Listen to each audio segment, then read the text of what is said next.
Science, découverte, prenez de l'avance. Bienvenue dans Futuris.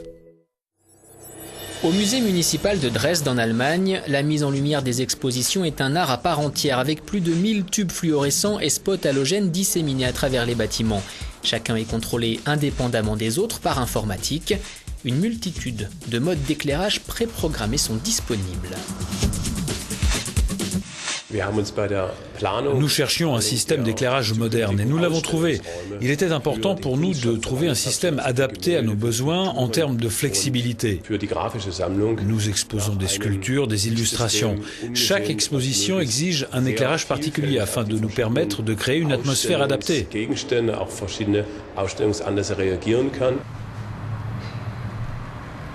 Les systèmes d'éclairage intelligents ont de plus en plus de succès. Ils permettent d'optimiser la dépense énergétique en réglant l'intensité de chacune des sources de lumière.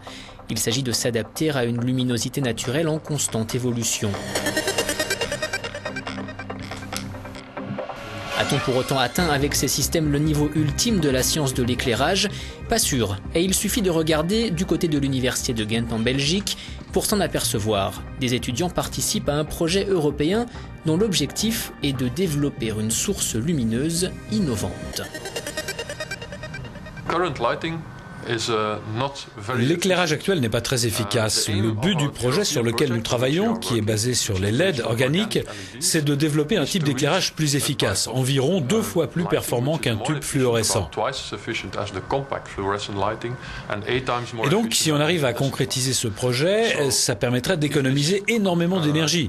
Nous travaillons sur ce projet avec plusieurs partenaires européens. Le travail de ces scientifiques et industriels porte en particulier sur les propriétés des OLED, acronyme anglais pour diode électroluminescente organique. Cette technologie produit autant de lumière qu'une lampe traditionnelle, mais nécessite beaucoup moins d'énergie. À la différence des LED minérales qui produisent des points de lumière intenses, les LED organiques diffusent de la lumière sur de larges surfaces.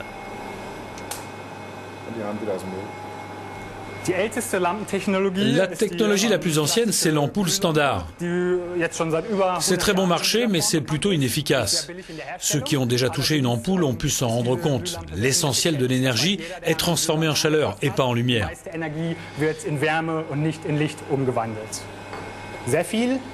Bien plus performant, on a le néon.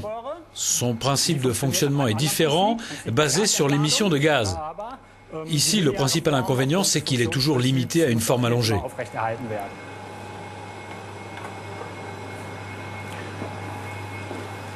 Dans le futur, nous aurons une nouvelle source lumineuse, les OLED, autrement dit les LED organiques. Nous travaillons sur un projet financé par l'Union européenne. C'est une source lumineuse très performante avec des propriétés très sympas, encore jamais rencontrées avec les autres sources lumineuses.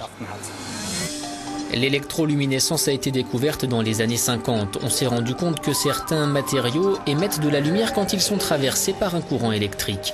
Il a fallu plusieurs dizaines d'années pour que ce savoir débouche sur une application concrète. La technologie expérimentale qui existe aujourd'hui permet de produire des OLED très limitées en taille et encore trop coûteuses pour être produites à grande échelle.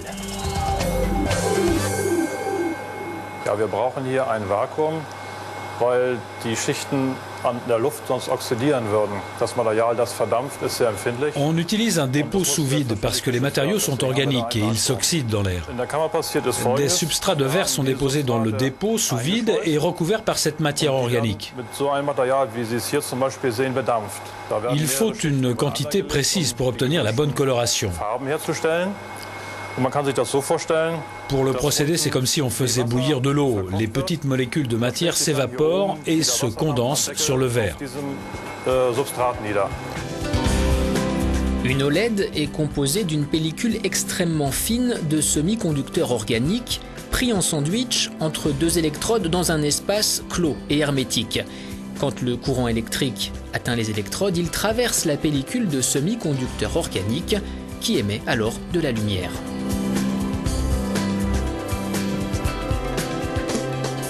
En remplaçant les substrats de verre par du plastique, on peut potentiellement créer une lampe à OLED souple, capable d'être enroulée sur elle-même ou autour d'un objet. Les LED organiques sont synonymes de nouvelles qualités de vie. Elles sont potentiellement flexibles, applicables sur de grandes surfaces, très performantes, avec un rendu de couleur très réussi. C'est la source lumineuse idéale dans un grand nombre de cas. Avec les prototypes d'aujourd'hui, on peut constater plusieurs caractéristiques inhérentes à cette technologie. Les OLED sont d'une finesse incomparable. La lumière produite atteint quasi immédiatement sa pleine intensité. On peut facilement diminuer l'intensité et même aller encore un peu plus loin. L'une des caractéristiques les plus étonnantes des LED organiques, c'est qu'on peut les rendre transparentes, chose impossible avec n'importe quelle autre source de lumière. Ça veut dire qu'on peut regarder à travers une source de lumière lorsqu'elle est éteinte. C'est une caractéristique très intéressante parce que ça veut dire qu'on peut désormais intégrer des OLED à des fenêtres.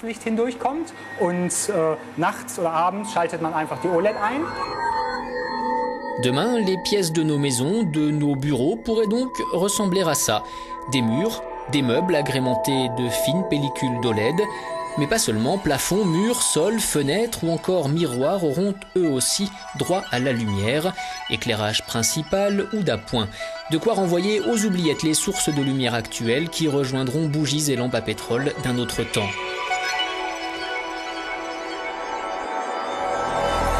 Du temps, justement, les scientifiques en ont encore besoin.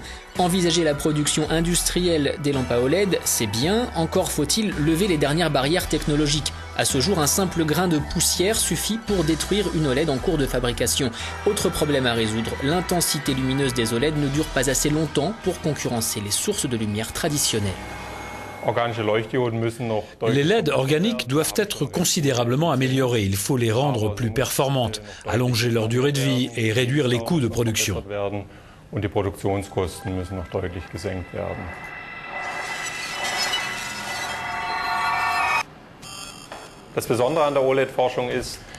Le défi, c'est que nous nous trouvons sur un terrain multidisciplinaire, englobant la chimie, la physique ou encore l'ingénierie.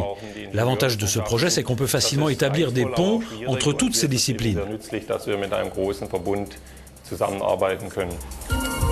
Le projet international est coordonné depuis Aachen, en Allemagne. 6 pays européens sont impliqués. Une fois le projet arrivé à échéance, à l'été 2011, les scientifiques espèrent pouvoir produire des OLED sur une surface allant jusqu'à 1 mètre carré, 2 fois plus efficace que les tubes fluorescents, avec une bonne longévité, le tout bien sûr pour un prix raisonnable. Les OLED constituent un élément de la révolution actuellement en cours dans les technologies de l'éclairage, comparé aux vieilles lampes traditionnelles basées sur l'émission de gaz. Il existe désormais des lampes à semi-conducteurs semblables aux LED. Dans le monde de demain, tel que je l'idéalise, il n'y aura plus que de parfaites sources de lumière directe, les LED, et de parfaites zones de luminosité, les OLED. Un quart de l'énergie dépensée en Europe est consacrée à l'éclairage. Cette technologie de nouvelle génération réduirait considérablement la facture énergétique. Pas besoin d'être médium pour comprendre combien un avenir tourné vers les OLED s'annonce brillant.